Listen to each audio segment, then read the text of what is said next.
Hi everyone, in this video I'm going over the reason why a lot of NTRP players fail to improve and get stuck at a lower level.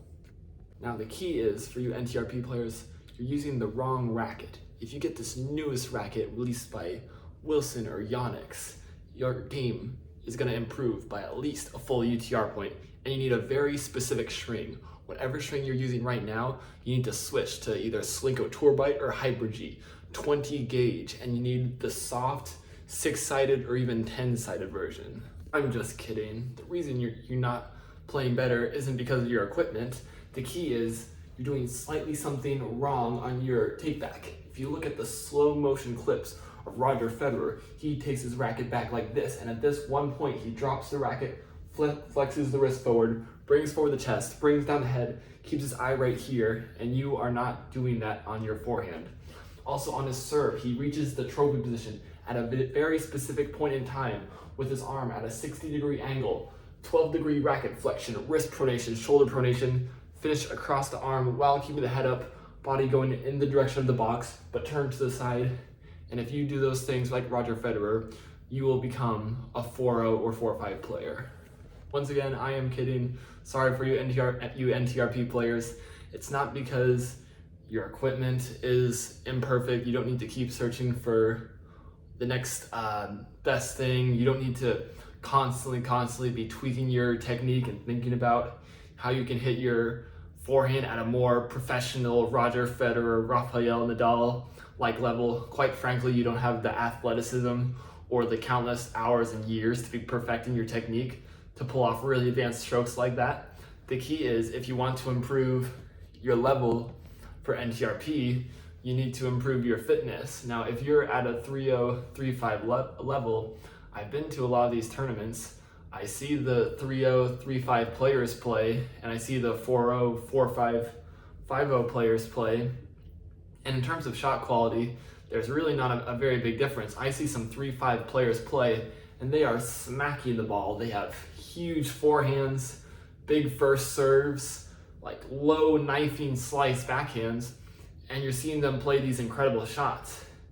And you're like, why is this person not higher? They are really impressive shots. Like, all the hours they're putting in with their racket customization, selection, their technique development with head pros at these clubs, it's working. Your shots are really good.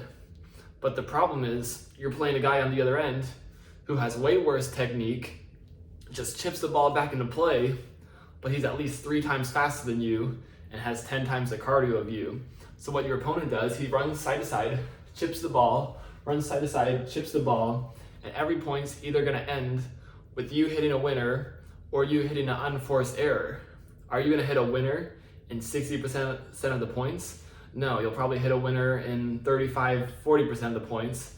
Meanwhile, the guy that's a little bit faster than you, way worse technique and ball striking ability, he's just getting every ball in play and waiting for you to make an error. When you see the 4-5, 5-0, 4-0 players play, the biggest difference between them and the lower players isn't their hitting ability, it's their fitness and movement level, and they're able to sustain their energy for an entire match.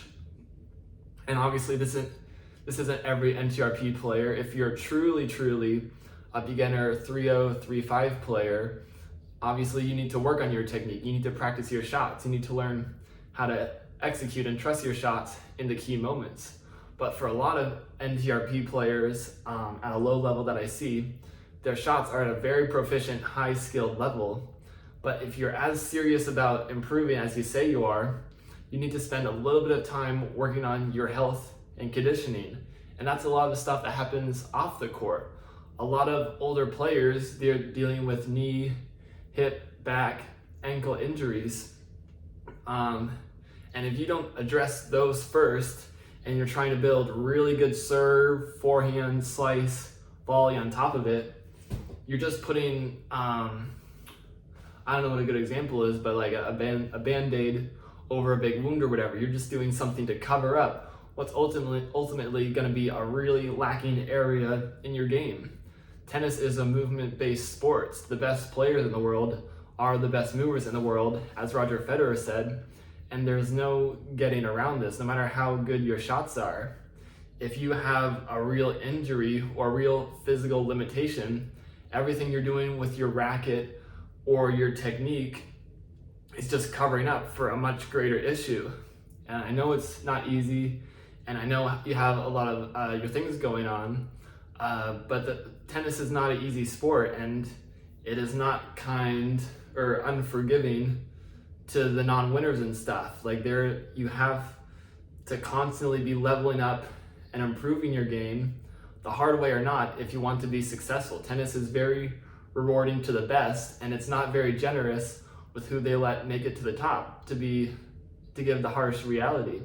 So if whatever physical issue you may be dealing with is insurmountable or too tough to deal with for whatever reason, that's okay. I'm not trying to discourage you from keeping working on your game and finding the perfect racket, but it doesn't mean you're necessarily going to get to the level you want to be, because it can only go so far, and you're going to be much more greatly limited by your physical capabilities than your abilities with the racket.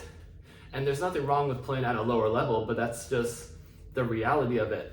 But if there's something you can do, whether it's lose a little bit of weight, improve your cardio, improve the health of an injury, see a sports doctor, do rehab exercises, any sort of improvement you can make to your physical form and athleticism is going to really transcend everything you can do on the court. No longer are you going to be afraid to get in long rallies and feel like you need to finish the point quickly, or fear playing the dreaded pusher who has way worse technique, way less power than you, but continues to beat you in matches. Yes, there are tactics to playing pushers like volleys, overheads, drop shots, etc. But really, to beat a pusher, you need to feel confident enough with your movement to play longer rallies and be willing to play slow, ugly tennis and rely on your movement to keep you in the points and adapting to the situation. And that's just the reality of it. If you need any help or encouraging you on fitness things, nutrition things, sports recovery things you can do to improve your health and performance as an athlete and just a physical performer in and of itself, I'd be glad to help. I can make more videos on the matter, or you can reach out to me through the comments or my Instagram. But anything you can do, improve your fitness, do some tennis specific exercises. If you're pouring a lot of money into an excellent instructor, consider pouring a little bit of money into a fitness instructor or a dietitian, someone that can get you at the ideal body composition to compete for not just 2 hours, but throughout the course of a tournament. If any of you are interested in nutrition, physical performance, conditioning exercises, things you can do to improve your performance on the court without necessarily beating up your body, I'd be happy to help. But if you are as serious about improving your game as a lot of older players say they are, and getting to those 4-5, 5-0 levels, improving your physical performance and your athleticism is going to be the real key. Thanks for watching.